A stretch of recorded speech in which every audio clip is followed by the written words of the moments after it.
오늘 밤 우리 집에서 만나? 남편은 출장 중이야. 이 발신자는 내 상사였다. 그 메시지를 본 순간 주변의 웃음소리가 멀어지며 세상이 정지된 듯 했다. 너 같은 놈은 왜 사는지 모르겠어 라고 상사가 술 취한 목소리로 중얼거린 그 말은 내 가슴에 영원한 상처를 새겼다. 나는 그날 집으로 돌아가지 않았다. 대신 서울의 밤거리를 걸었다. 발걸음마다 머릿속에서 그 장면이 반복됐다.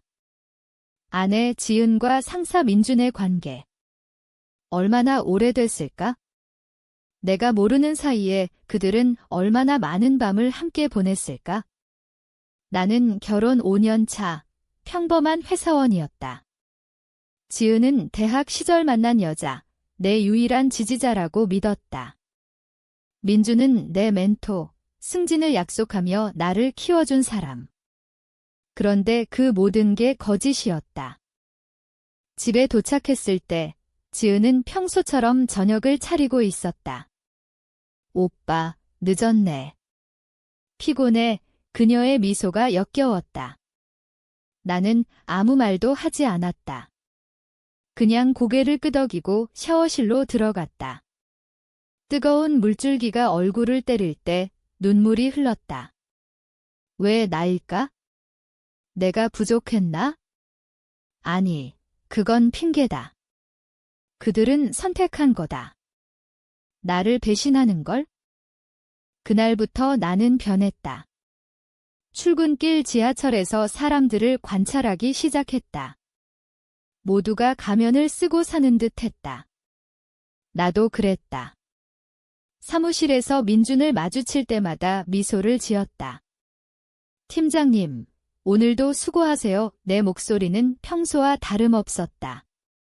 하지만 속으로는 그의 모든 행동을 기록했다. 그가 언제 커피를 마시는지, 누구와 통화하는지, 심지어 그의 미묘한 표정 변화까지. 집에서는 지은의 일상을 주시했다. 그녀가 휴대폰을 만질 때마다 나는 멀리서 지켜봤다. 그녀의 웃음이 가짜인지 진짜인지 구분하려 애썼다. 밤에 그녀가 잠든 후 나는 소파에 앉아 생각했다. 왜 바로 따지지 않을까? 왜 이혼 소송을 하지 않을까? 그건 너무 쉽다. 그들은 고통 없이 헤어질 테고 나는 패배자로 남을 테다. 아니, 나는 그들을 무너뜨리고 싶었다. 천천히 그들이 스스로 파괴되도록. 첫 번째 단계는 정보 수집이었다. 나는 민준의 과거를 파헤치기 시작했다. 회사 내부망을 통해 그의 인사 기록을 봤다. 그는 이전 회사에서 성희롱 의혹으로 옮겨온 적이 있었다.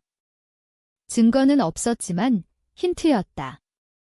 지은에 대해서도 알아봤다. 그녀의 소셜미디어, 친구들. 그녀가 민준과 만난 건 작년부터였다.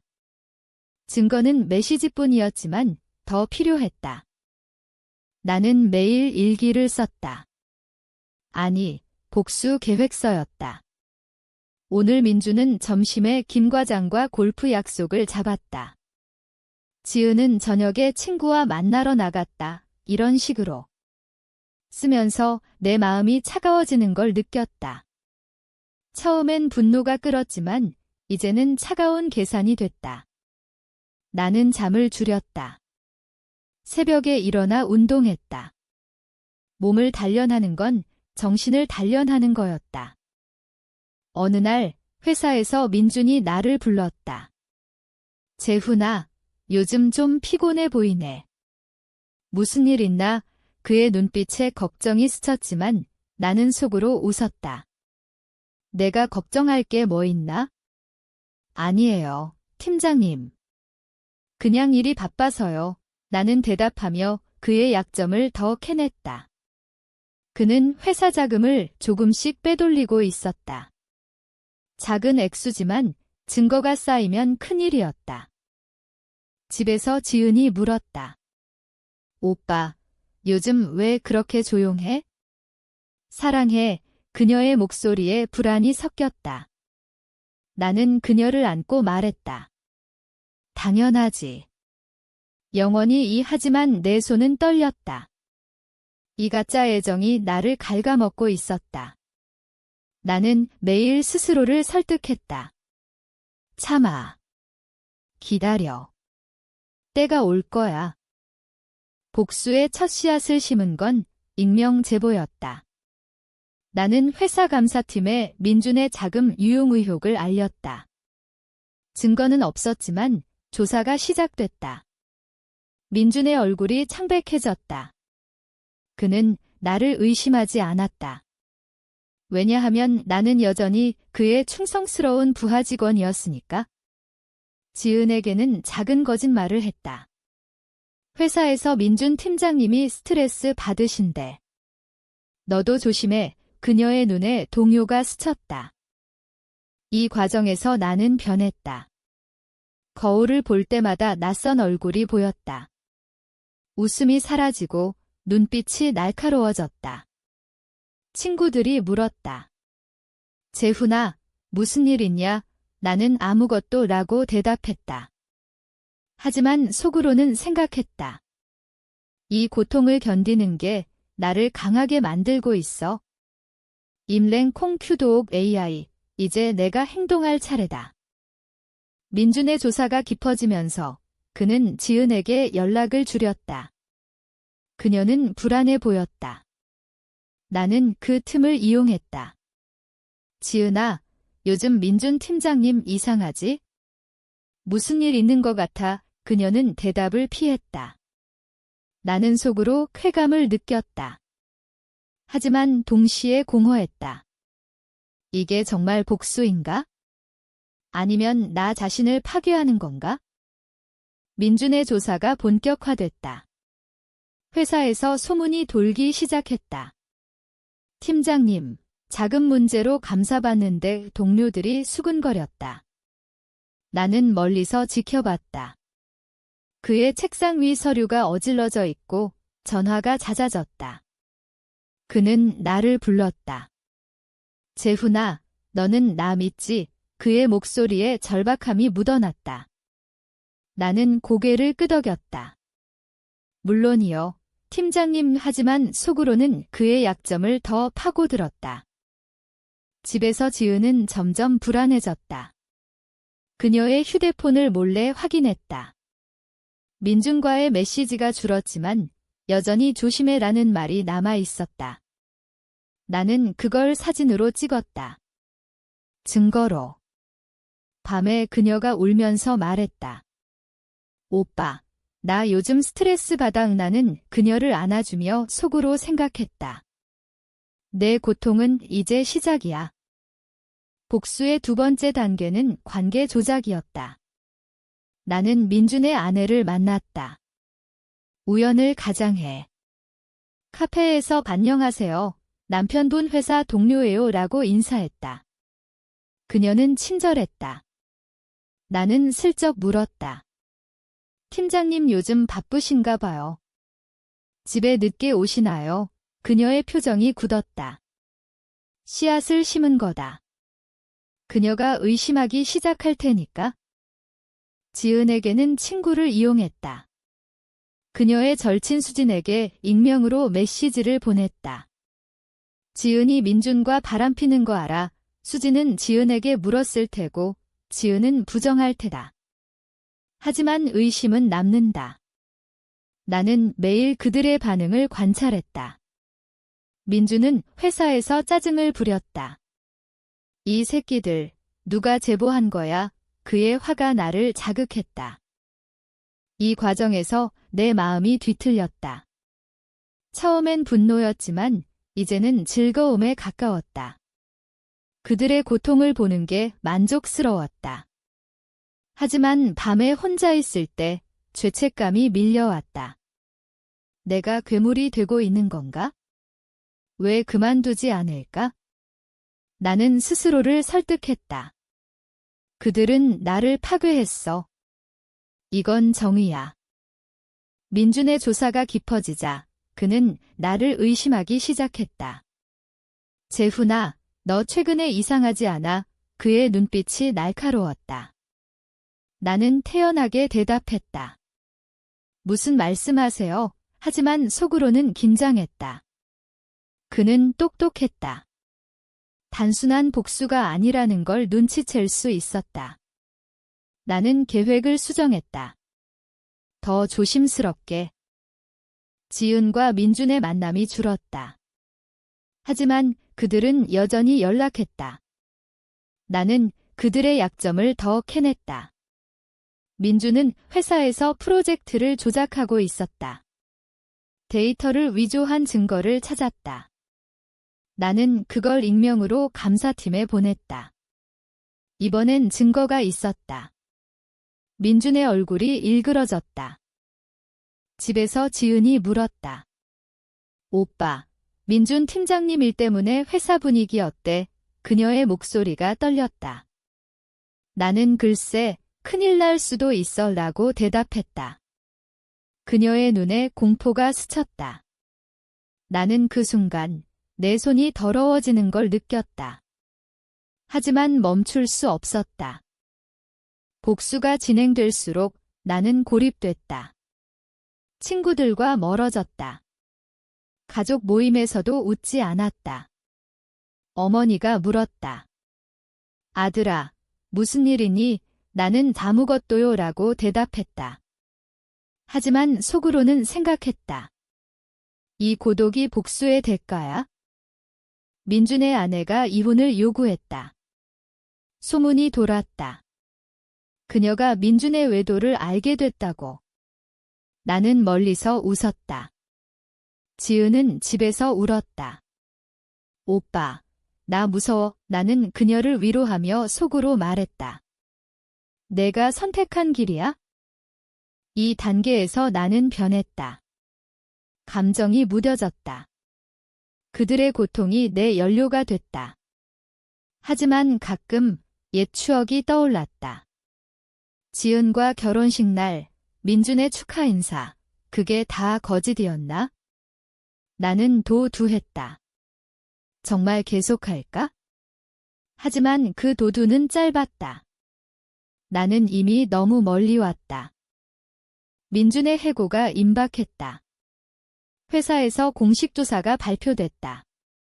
자금 유용 및 데이터 위조, 그의 자리가 비었다. 동료들이 수근거렸다. 팀장님, 어떻게 그런 짓을? 나는 조용히 지켜봤다. 그의 마지막 날, 그는 나를 불렀다. 재훈아, 너였어. 그의 눈에 증오가 번뜩였다. 나는 부정했다. 무슨 말씀하세요? 하지만 그는 알았다. 똑똑한 놈이었다. 집으로 돌아와 지은에게 말했다. 민준 팀장님 해고됐대. 그녀의 얼굴이 창백해졌다. 정말 그녀의 목소리가 갈라졌다. 나는 그녀를 안아주며 생각했다. 이제 내 차례야.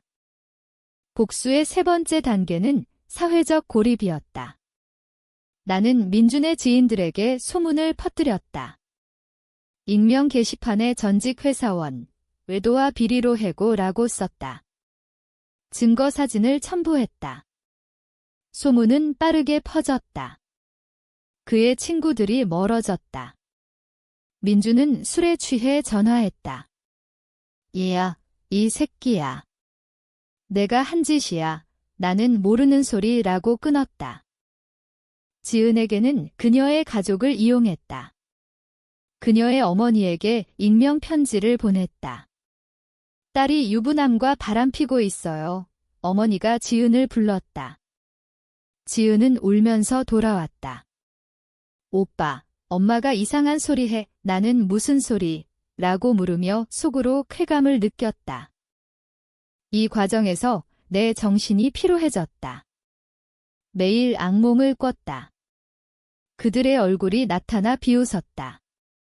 나는 약을 먹기 시작했다. 불면증 때문에. 하지만 멈출 수 없었다. 복수는 나의 삶이 됐다.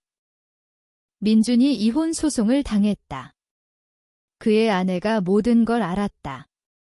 그는 나를 찾아왔다. 재훈, 제발 그만해. 그의 모습이 초췌했다. 나는 차갑게 말했다. 무슨 말씀인지 모르겠어요. 그는 울었다. 똑똑한 놈이 무너지는 걸 보는 게 예상치 못한 슬픔을 가져왔다. 지은은 점점 마르게 됐다. 그녀가 물었다. 오빠, 우리 이혼할까? 그녀의 눈에 절망이 보였다. 나는 돼? 라고 물었다. 그녀는 대답하지 않았다. 나는 그 순간 내 심장이 찢어지는 걸 느꼈다. 사랑했던 여자를 파괴하는 게 나를 파괴했다. 복수가 깊어질수록 위험해졌다. 민준이 나를 미행했다. 나는 느꼈다. 그의 차가 내 뒤를 따르는 걸 그는 복수를 생각할 테다. 나는 더 조심했다. 집 문을 잠그고 CCTV를 설치했다. 지은의 친구들이 그녀를 피했다. 소문 때문에. 그녀는 집에 틀어박혔다. 나는 출근하며 생각했다. 이게 끝이 아니야. 더 가야 해. 내 마우산이 커졌다. 밤에 혼자 앉아 울었다. 왜 이렇게 됐을까?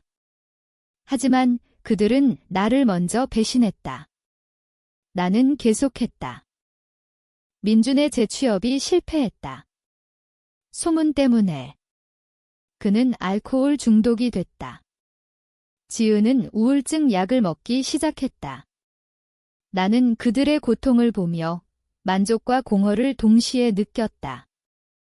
민준의 파멸이 가시화됐다. 그는 빚에 쫓겼다. 이혼으로 재산을 잃고 해고로 수입이 끊겼다. 나는 그의 은행 기록을 해킹하지 않고 공공정보를 이용했다.